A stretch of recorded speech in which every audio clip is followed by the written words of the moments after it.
हर्षोल्लास का विषय है, प्रसन्नता का विषय है कि गुरुवर विशोद सागर जी महाराज जी का 54वां साल आज हम मूर्तिजापुर नगर वासियों को मिल रहा है। महाराज जी हमारा बचपन यही गुजरा है, बचपन से लेकर आज तक कभी ना देखा ऐसा माहौल, ऐसा उत्साह, ऐसा सानिध्य। ये दिन तो हम बस दिवाली में या परिषद के 10 दिन में देखते थे। इतना हमारा जैन समाज सब लोग आते थे। बस आज का दिन जब मैं सुबह से देख रही हूँ मानो दिवाली है। सुबह के भक्ति गीत, भजन, महाराज का प्रवचन, श्रावक श्राविकों का आना, और सबसे बड़ी बात जो आज हमें जरूरत है युवा पीढ़ी को संस्कारित करने की, क्योंकि अगला धर्म प्रभावना, धर्म प्रचार, धर्म सब युवा पीढ़ी को संभालना है। मराठी में कहते हैं युवा म्हणजे गती, युवा म्हणजे वायू म्हणजे गती, आणि जिथे गती तिथं प्रगतीच प्रगती, प्रगतीच प्रगती।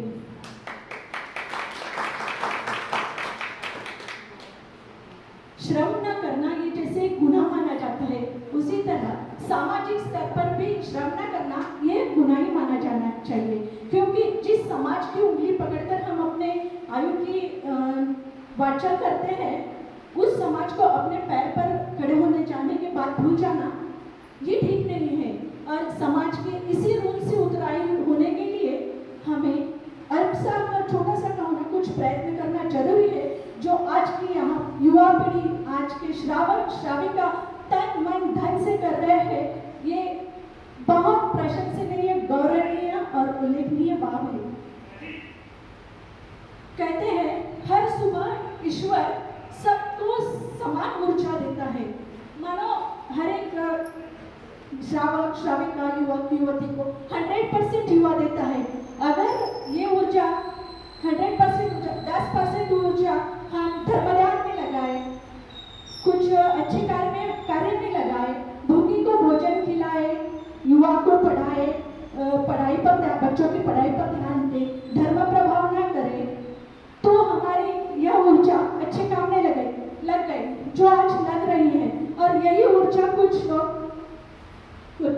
बाहर घूमते हैं, जुआ खेलते हैं, शराब पीते हैं, ये ऊर्जा उधर भी लगती है। पर अगर ये 100% ऊर्जा हम सत्कार्य में लगा दे तो निश्चित ही हमारा कल्याण है। और जिस कल्याण पर के मार्ग पर हम आज चल रहे हैं वो निर्देश कर रहे हैं आज हमारे गुरुवर विशोद सागर जी महाराज, जिनका परम सानिध्य हमें चौमासे में मिल रहा है। तो आशा करती हूँ इन 4 महीनों में आप बहुत धर्म प्रभावना करें, धर्माचरण करें, अपने कर्मों की निर्जरा करें। इसी शुभ भावनाओं के साथ मैं अपने वाणी को विराम देती हूँ। और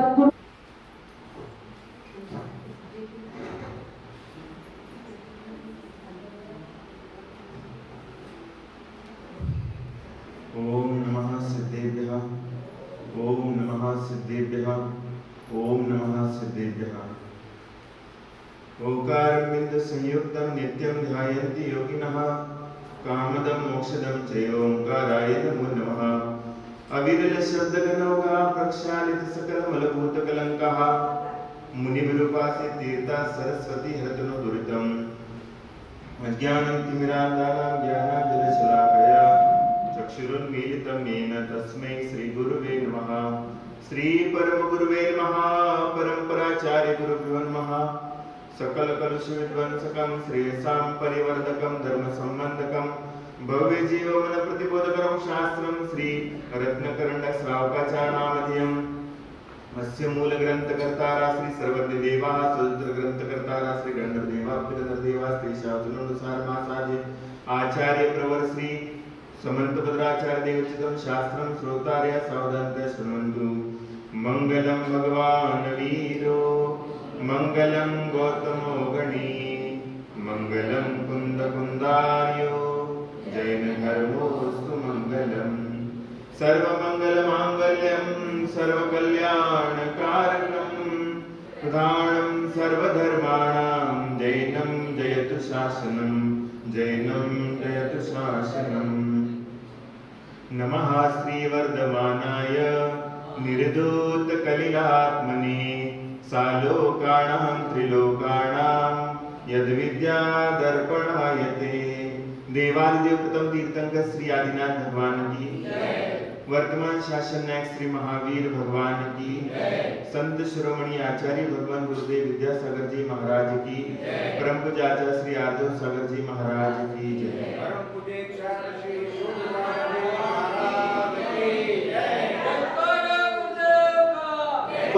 यहाँ पर निकांक्षित अंग। अब तीसरे अंग के बारे में चर्चा हो रही है, निर्वी चिकित्सा अंग के बारे में चर्चा चल रही है। निर्वी चिकित्सा अंग होता है, चिकित्सा होता है, चिकित्सा माने क्या है? शल्य चिकित्सा, चिकित्सा करते हैं ना, चिकित्सा माने क्या है? चिकित्सा माने शोधन करना। हमने बताया था चिकित्सा का अर्थ क्या होता है? शोधन करना। तो यहाँ पर निर्वी चिकित्सा शब्द आया है। तो निर्वी चिकित्सा शब्द कहता है कि अपने अंतरंग में, देखो संसार में सारी तरीके की आपको चिकित्सा मिल जाएंगी, लेकिन मन का शोधन करने वाली चिकित्सा आपको नहीं मिलेगी। अगर आपको मन का शोधन करना है तो सबसे पहले अपने मन में जो बुरे विचार है उसका शोधन करना जरूरी, और वो चिकित्सा कोई दूसरा व्यक्ति नहीं कर सकता। आपके मन में जो गंदगी भरी है वो आकर के कोई सफाई कर्मचारी उसको साफ नहीं कर सकता। कर सकता है क्या? कोई साफ नहीं कर सकता। आपके मन में जो बुरे विचार हैं, आपके मन में जो बुरे ख्यालात हैं, उसको अगर दूर करना है तो सिर्फ और सिर्फ आप ही कर सकते हो। इस संसार का कोई व्यक्ति नहीं कर सकता। साक्षात महावीर भगवान भी यहाँ पर आएंगे तो भी आपके मन की चिकित्सा वो नहीं कर सकते। आपको रास्ता बताएंगे जरूर, लेकिन आपके रास्ते पर चलने का जो प्रयास होता है वो स्वयं आपको करना पड़ता है। इसलिए निर्वी चिकित्सा अंग कहता है कि तुम ही अपने भावनाओं को उज्जवल बनाओ। और उज्जवल कैसे बनाओगे?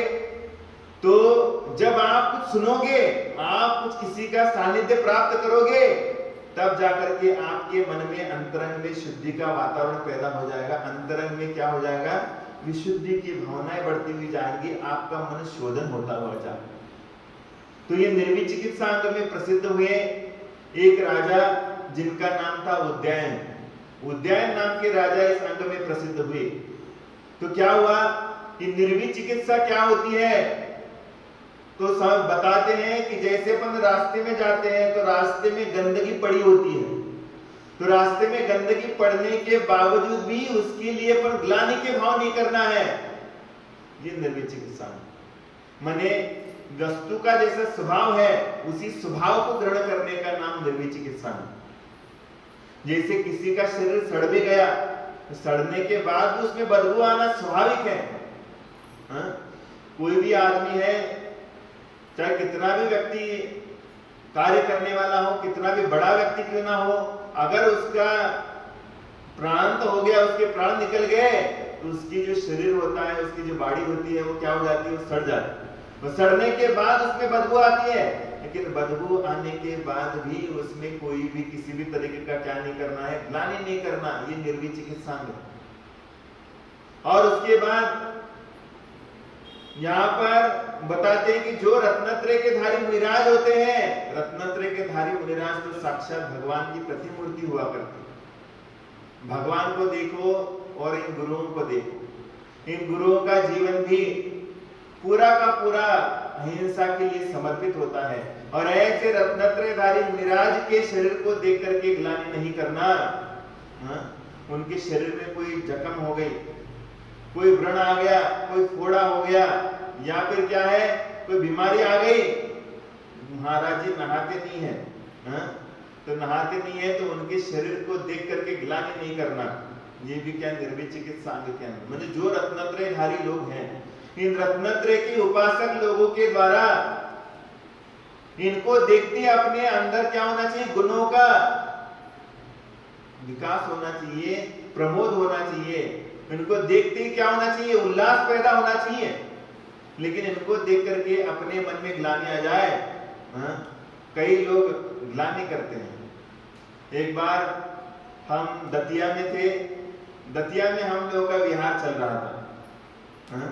और दतिया में बिहार चल रहा था, और जैसे हम लोग बिहार में चल रहे थे, एक महिला आ गई, और महिला आने के बाद क्या कर गई, ऐसा कहने, अरे अरे कहने लगे कैसे कहां से नंगे पुंगे आ गए हमारे सामने, जाके मेरे को पुनः नहाना पड़ेगा, कहने लगे पुनः नहाना पड़ेगा। ऐसा करके वो चली गई, लेकिन उसको मालूम नहीं कि ये लिंग किसका है। ये लिंग ही साक्षात भगवान की प्रतिकृति है, और इसी के माध्यम से कल्याण होने वाला है। लेकिन ये कल्याण के रास्ते को अपन जानते नहीं है, अपन इसकी ग्लानि करते हैं, और ग्लानि करने का फल ये होता है कि अपन को असाध्य बीमारियां घेर लेती है। और इसीलिए संसार में सब तरीके की व्यवस्थाएं हैं, लेकिन सब तरीके की व्यवस्थाओं में अपने मन को अगर शुद्ध करना है तो सबसे पहले संसार की बुरी आदतें पचाने की क्षमता बढ़ाओ।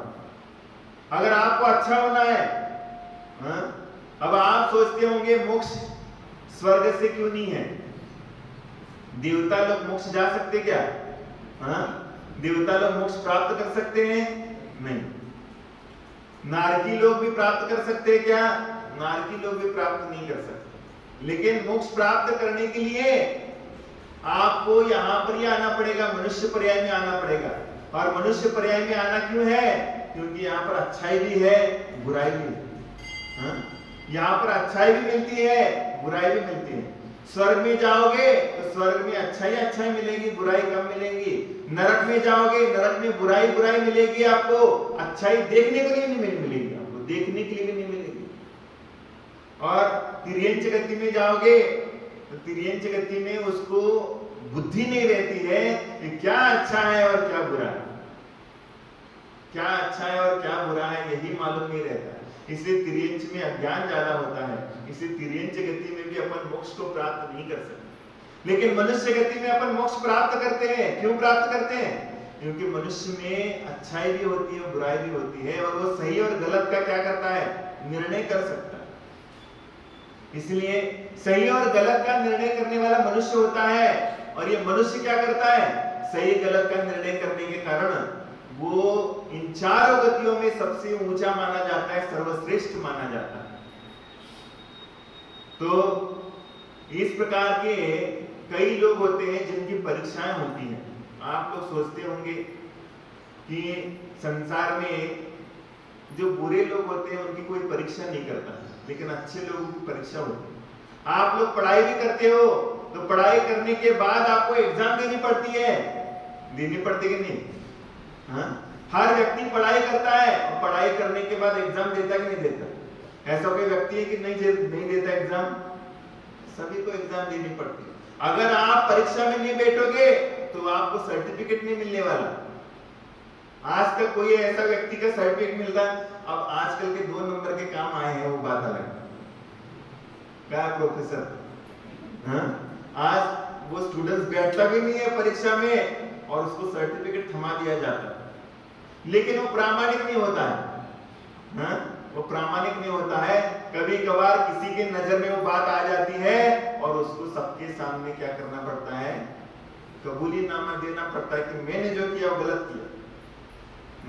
चाहे आप IAS भी बन जाओ डुप्लीकेट बन करके, सबके सामने आकर के आपको देखना पड़ेगा, समझाना पड़ेगा कि मैंने गलत काम किया। इसलिए सबके जीवन में परीक्षा होती है, और परीक्षा काय के लिए होती है? बुराई के लिए कि अच्छाई के लिए? परीक्षा क्यों होती है? तुम कितने अच्छे हो इसलिए परीक्षा होती है। तुम जीवन में जो पढ़ाई करी है वो तुमने पढ़ाई करने के बाद तुम्हारे जीवन में कितनी अच्छाई आ गई ये समझने के लिए तुम्हारी परीक्षा होती है। तुम कितने बुरे हो ये दिखाने के लिए कोई परीक्षा है क्या? कोई परीक्षा नहीं, वो तो दिखाने की बात ही नहीं है। आप संसार में कितने बुरे हो ये देखने की कोई परीक्षा नहीं है, लेकिन आप कितने संसार में अच्छे हो ये देखने के लिए परीक्षा होती है, ये समझने के लिए परीक्षा होती है। इसलिए यहाँ पर कई लोग बोलते हैं कि जो धर्म करते हैं उन्हीं के ऊपर आफत आती है, उनके लिए परेशानी आती है। लेकिन भैया ये धार्मिक लोगों के ऊपर परेशानी आती क्यों है? क्योंकि ये धार्मिक लोग कितने अपने वचनों के ऊपर कितने अपने चारित्र के ऊपर और कितने अपने आचरण के ऊपर अड़ी है, ये देखने के लिए समस्या आती है। ये देखने के लिए समस्या आती है। जो शराब पीता है और शराब पीने वाले के पास कोई समस्या आ भी गई तो कोई मतलब है क्या? कुछ भी मतलब नहीं है। तुम उसको बोलो भैया कि क्या करना चाहिए, शराब पीने के बाद क्या करना चाहिए, सीधे अपन घर में ही आना चाहिए, ऐसा बोलो उसको। सीधे घर में आएगा क्या? नहीं। और शराब पीने के बाद फिर ना नाली का पानी अलग है, घर का पानी अलग है। ये बताओ उसको। उसकी परीक्षा भी करने के लिए जाओ, उसकी परीक्षा करने के लिए जाओ, परीक्षा में पास होता है क्या? नाली का पानी पिला दो और अच्छा भी पानी पिला दो, वो दोनों पानी पी लेगा, लेकिन जवाब क्या देगा? अरे ये तो कहाँ का, इटली का पानी कहने लगे, ड्रिंकिंग वाटर। ये कहाँ का पानी है? विदेश का पानी कहने लगे। मैंने आप कोई भी परीक्षा करोगे बुरे लोगों की, आपको जितना अंक उनसे प्राप्त करने की अपेक्षा है उतने अंक वो प्राप्त नहीं कर पाएंगे। लेकिन अच्छे लोगों की परीक्षा होती है। क्यों होती है? क्योंकि अच्छे लोग कितने अच्छे हैं ये देखना पड़ता है। और जब तक देखोगे नहीं तब तक श्रद्धा नहीं होगी। इसलिए स्वर्ग के देवता लोग भी यहाँ पर परीक्षा करते हैं। तो क्या हुआ कि एक बार सभा में सम्यक दर्शन के गुणों का वर्णन करते हुए सौधर्मेंद्र ने वत्स देश के रोरखपुर नगर के राजा उज्जैन के निर्विचिकित्सक गुण की बहुत प्रशंसा करी। स्वर्ग में जब जन्म होता है, स्वर्ग में देवता लोग क्या करते हैं? स्वर्ग में देवता लोग क्या करते हैं? स्वर्ग में जन्म हो गया, उसको मालूम है स्वर्ग में देवता लोग क्या करते हैं, उनका जीवन कैसे व्यतीत करते हैं। क्या उनको दुकानदारी करनी पड़ती है? क्या उनको परिवार को संभालना पड़ता है? क्या उनको बीमारी होने के बाद हॉस्पिटल में भर्ती होना पड़ता है? कुछ भी नहीं है वहां पर। वो क्या करते हैं स्वर्ग के देवता? वो स्वर्ग के देवता तो क्या करते हैं? बस पूजा पाठ और धर्म ध्यान स्वाध्याय क्या करते हैं? चिंतन करते हैं और चर्चा करते हैं धर्म की। राजसभा में बैठ करके चर्चा करते हैं। तो चर्चा क्या चल रही थी सौधर्मेंद्र की सभा में कि एक रोरखपुर नाम का जो नगर है उसमें उज्जैन नाम का राजा था। और वो उज्जैन नाम का राजा निर्विचिकित्सा अंग में प्रसिद्ध हुआ। निर्विचिकित्सा माने उसको किसी भी तरह की ग्लानि नहीं होती थी। और ग्लानि नहीं होती थी तो क्या है, उसकी परीक्षा करने के लिए क्या हुआ, उसकी परीक्षा करने के लिए एक वासव नाम का देव आया। उस देवता ने क्या करी, परीक्षा करी। और आप लोगों को जानकारी होना चाहिए कि जो देव होते हैं वो देव अत्यंत सुंदर होते हैं। जितने भी देवताओं का स्वरूप होता है स्वर्ग के देवताओं का, वो बहुत सुंदर रूप होता है। और सुंदर रूप के साथ साथ उनकी आंखें जो है, इधर आओ सामने, सोले वाले यहाँ सामने बैठो, छीना नहीं।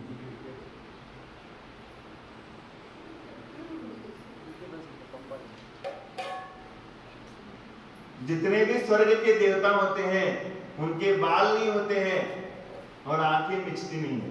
जो पलके है ना वो पलके भी झपकती नहीं है। और ये दिखने में बहुत सुंदर होते हैं। और इनके पास विक्रिया सत्य माने विक्रिया विद्या होती है, विक्रिया करने की शक्ति होती है। और विक्रिया करने के बाद वो हजारों रूप बना सकते हैं, कैसा भी रूप बना सकते हैं। लेकिन इसमें कोई आश्चर्य करने की बात नहीं है। जैसे किसी को चित्रकला अच्छे से बनानी आती है, तो चित्रकला बनानी आती है, ये उसका क्या है, वो उसका गुण है।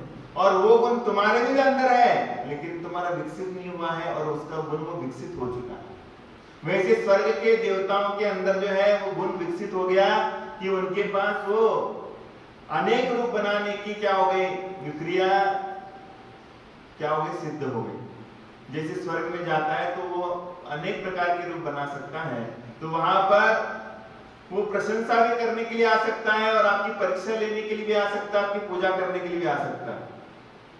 तो उस वासव नाम के देव ने जब ये उज्जैन नाम के राजा की प्रशंसा सुनी तो उज्जैन नाम के राजा की प्रशंसा सुनते ही वो क्या है, परीक्षा करने के लिए आया। और परीक्षा करने के लिए आया तो उसने क्या किया, उसने मुनि का रूप धारण कर लिया। क्या किया, मुनिराज का रूप धारण कर लिया। और मुनिराज का रूप धारण करने के बाद क्या हो गया, उनकी परीक्षा करने के लिए देव आया और उसने विक्रिया से ऐसे मुनि का रूप बनाया जिसका शरीर उदंबर कुष्ठ से गलित हो रहा, और ऐसा रूप बनाया अपना कि जिसमें सब जगह से मवाद बह रहा है। क्या हो रहा है, सब शरीर से मवाद बह रहा है, मवाद का पानी बह रहा है, ऐसा उसने रूप धारण कर लिया।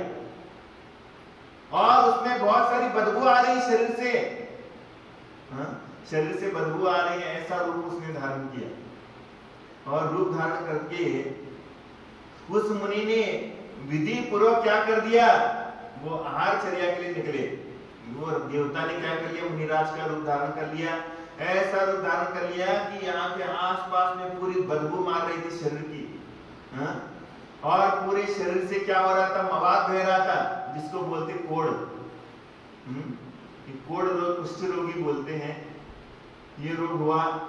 तो ये ऐसा रूप धारण करके वो आहार की विधि लेकर के जाने का प्रयास करना चालू कर देता। विधि मुद्रा लेकर के निकलते हैं, तो निकलने के बाद वो क्या करते हैं, कहां पर जाके खड़े हो जाते हैं, उद्यान राजा के राजमहल के सामने खड़े हो जाते हैं। उद्यान राजा के राजमहल के सामने खड़े हो जाते हैं।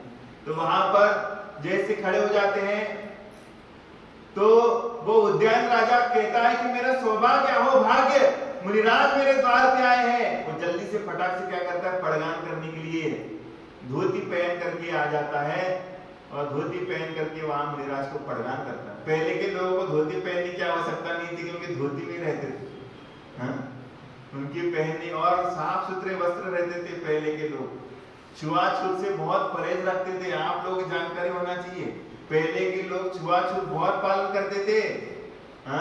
किसी के हाथ का पानी भी नहीं पीते थे और किसी का स्पर्श भी नहीं करते थे, इसलिए उनका शरीर हमेशा सोले का था।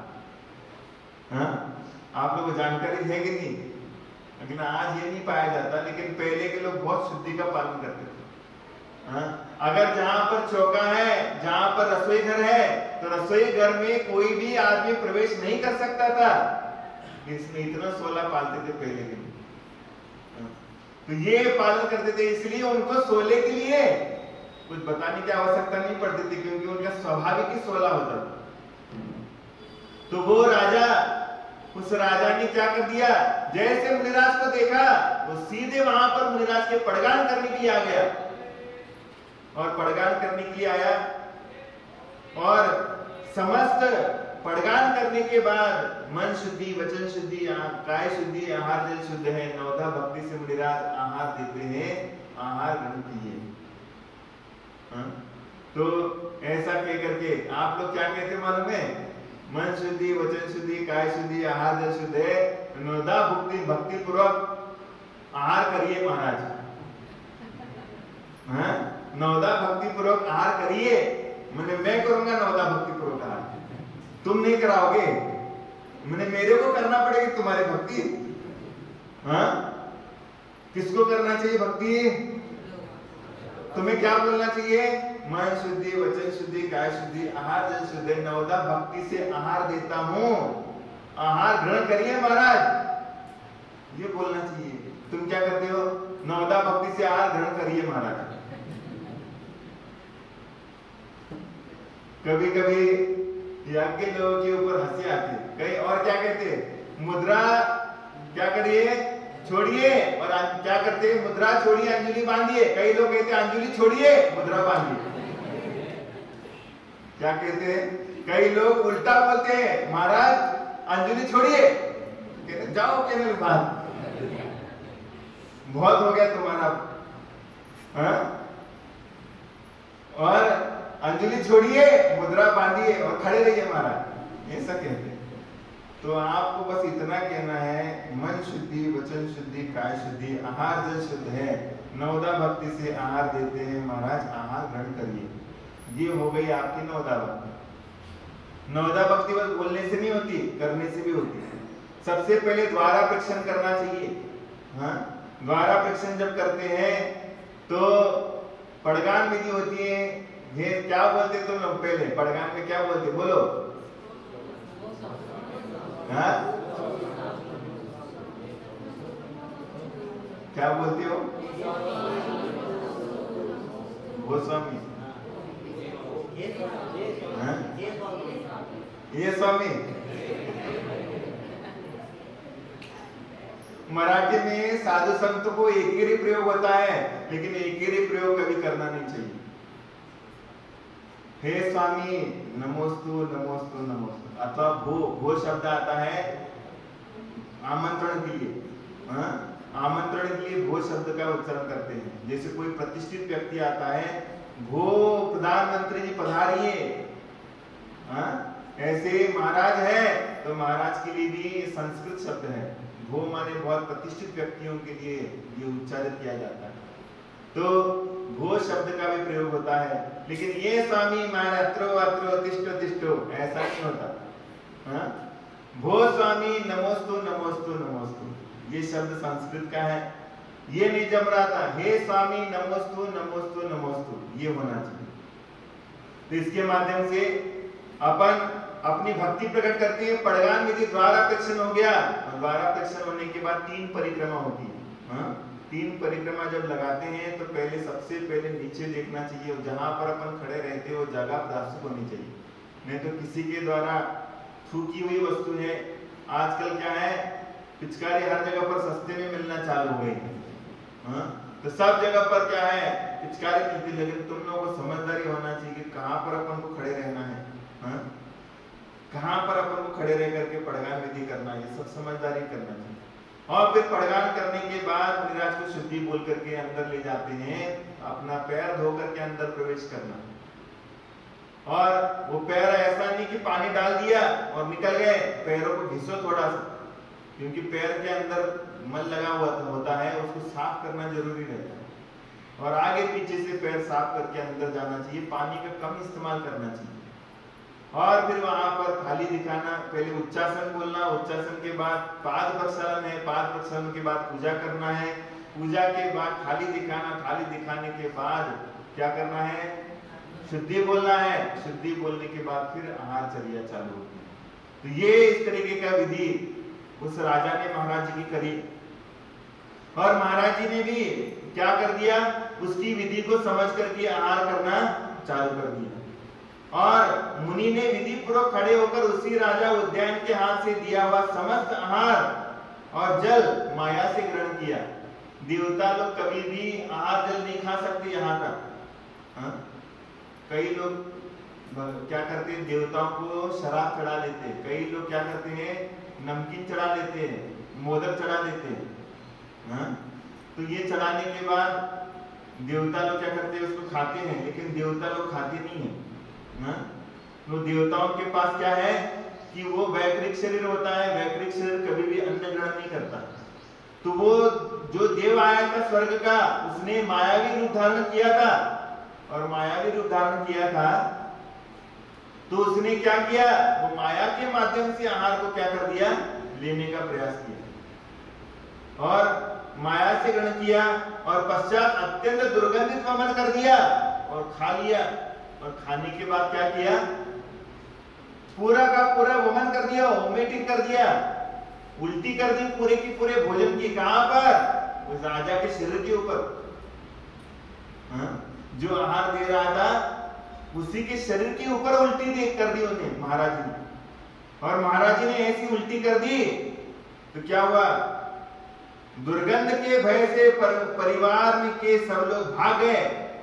क्या हो गया, वो दुर्गंध आ गई, पहले तो शरीर की बदबू आ रही थी और ऊपर से उल्टी करी, उल्टी के माध्यम से बदबू आ रही थी, लेकिन बदबू आने के बाद बाकी के परिवार के लोग भाग गए, सारे भाग गए। तुम्हारे ऊपर ऐसा हो गया तो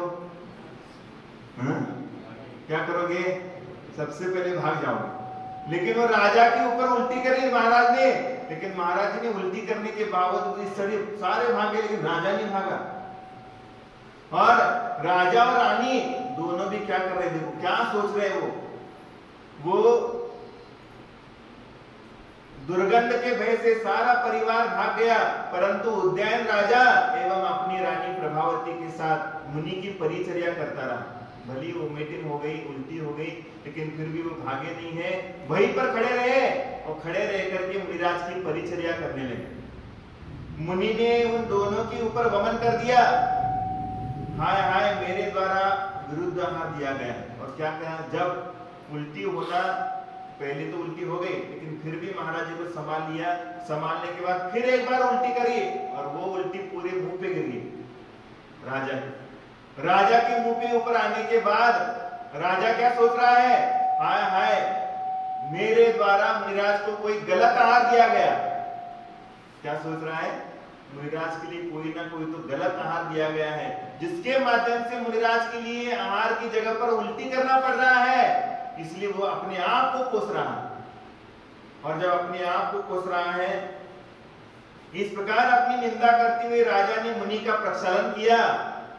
और इस प्रकार से वो अपनी निंदा कर रहा है कि मेरे कारण मुनिराज को कष्ट हो गया, कि मेरे आहार में कुछ ना कुछ तो दोष हो गया है, इसके कारण मुनिराज को वो आहार अंदर गया नहीं, वो बाहर आ गया। अपने आप का प्रायश्चित कर रहा है, अपने आप की निंदा कर रहा है। और ऐसा करते हुए वो भागा नहीं, ग्लानि नहीं करी, उसने किसी भी चीज की ग्लानि नहीं करी। वहीं पर हाथ जोड़ करके मुनिराज को कहता है, महाराज जी आप हमारे लिए क्षमा करिए, क्योंकि हमने आपके लिए आपकी योग्य आहारचर्या नहीं करवाई, इसलिए आप मेरे लिए क्षमा करिए। ऐसा क्या कौन किसको कह रहा है, राजा किसे कह रहा है, मुनिराज को कह रहा है। और तुम लोग क्या करोगे, हाँ? क्या करोगे, हम तो चौका ही नहीं लगाएंगे। नहीं लगाओ भैया, हाँ? नहीं लगाओ। कर्म किसके कटेंगे, कर्म तो हमारे कटने वाले हैं, तुम्हारे थोड़ी कटने वाले हैं, हाँ? जो पुण्य कमाएगा उसके कर्म कटेंगे, हाँ? और जो नहीं करेगा पुण्य, उसके काय के लिए कर्म कटेंगे, वो तो और कर्म बांधेगा। तो उसने क्या किया, मुनिराज से क्षमा याचना करी कि हमारे द्वारा कुछ ना कुछ तो गलती हो गई और आपके लिए प्रायश्चित आहार नहीं दिया गया, इसलिए महाराज जी आप हमारे लिए क्षमा करें। और जब ऐसा कहता है, ऐसा कह करके आंखों से आंसू आते हैं, उसके रो भी रहा है, हाँ? और क्षमा याचना भी कर रहा है। तो ऐसा करने के बाद वो देव जो है ना, वो देव का हृदय पिघल जाता है, और पिघलने के बाद उसने अपना माया क्या करता है, समेट लेता है, और वो देव जो है अपने असली रूप में आता है। क्या है, असली रूप में आता है, और असली रूप में आकर के कहता है, राजा उद्यान की जय जयकार हो, ऐसे जय जयकार करना चालू करें। संसार में अगर धन्य है तो उद्यान राजा धन्य है, क्योंकि उसके मन में किसी भी चीज की ग्लानि नहीं, हाँ? जो दूसरे से ग्लानि नहीं करता है, उसी का अंतःकरण साफ होता है, हाँ? और जो दूसरे से ग्लानि करता है, उसका अंतःकरण मलिन हुआ करता है। ये सबसे पहली बात, व्यक्ति को अगर पहचानना है कि जो व्यक्ति दूसरे की ज्यादा ग्लानि करता है, वो व्यक्ति क्या है, सबसे बड़ा आदमी, अंदर से खराब आदमी, बुरा आदमी। और जो आदमी दूसरे को देख करके ग्लानि नहीं करता है, वो आदमी कैसा है, संसार का सर्वोत्कृष्ट आदमी है। उसी तरीके से वो जब देवता ने देखा कि इसने तो मेरे लिए ऐसा कुछ किया ही नहीं, इतना सारा मुंह के ऊपर भी गया वो मीटिंग, फिर भी क्या नहीं किया, बिल्कुल ग्लानि नहीं करी उसने, ग्लानि नहीं करी, और अपना ही क्या कर रहा है, अपनी निंदा कर रहा है। तो ऐसे भाव के साथ जब उसने अपनी माया को दिखाया, तो माया समेट लिया और क्या करने लगा, उसकी पूजा करने लगा। इस संसार में तुम्हारे जैसा जो सम्यक दर्शन है, निर्विचिकित्सांग है, वो तुम्हारा प्रशंसनीय है। और ऐसा असली रूप में प्रकट हुआ, और सबसे पहले सबका समाचार कहकर के राजा की प्रशंसा करते हुए वो स्वर्ग में चला गया। और इस तरीके से उद्यान महाराज ने धर्म का पालन किया, और धर्म का पालन करते करते वर्धमान स्वामी के पादमूल में, भगवान महावीर स्वामी के समोसरण में जाकर के क्या कर दिया, तप को ग्रहण कर लिया। वहां पर जाते से क्या कर लिया, भगवान महावीर स्वामी के समर्थन में जाकर के दीक्षा को अंगीकार कर लिया। और उसकी जो रानी प्रभावती थी उसने भी आर्यिकाओं के व्रत धारण कर लिए, उसने भी आर्यिकाओं के व्रत धारण कर लिए। राजा ने भी मुनि का व्रत धारण कर लिया और अंत में क्या हो गए, साधना करके ब्रह्म स्वर्ग में जाकर के देव बने। अंत में मर करके ब्रह्म स्वर्ग जो 5वां स्वर्ग है उस 5वें स्वर्ग में जाकर के देव बन गए। इस तरीके से ये निर्विच चिकित्सा में प्रसिद्ध होने वाले उदयन महाराज की कथा यहाँ पर समाप्त होगी। तो अपन को सांख्य के माध्यम से समझदारी करना है कि कोई भी संसार में ग्लानि करने के विषय होते हैं उसमें ग्लानि नहीं करना चाहिए, क्योंकि ये ग्लानि क्या है, स्वभाव है संसार का। आज अपन कितना भी नहाओगे, शरीर को कितना भी नहलाओगे, कितना भी अच्छा खान पीन खिलाओगे, फिर भी शरीर के द्वारा दुर्गंधी ही बाहर निकलेगी। इसलिए शरीर के स्वरूप का चिंतन कर करके इस स्वरूप को क्या करना है, अपने जीवन में उतारने की चेष्टा करना है, तभी व्यक्ति अपने जीवन में आगे बढ़ सकता है और आगे बढ़ करके धर्म का पालन कर सकता है। इसी भावना के साथ आपका समय होने जा रहा है। जब लोग महावीर भगवान, उसके पूर्व में बैठो 5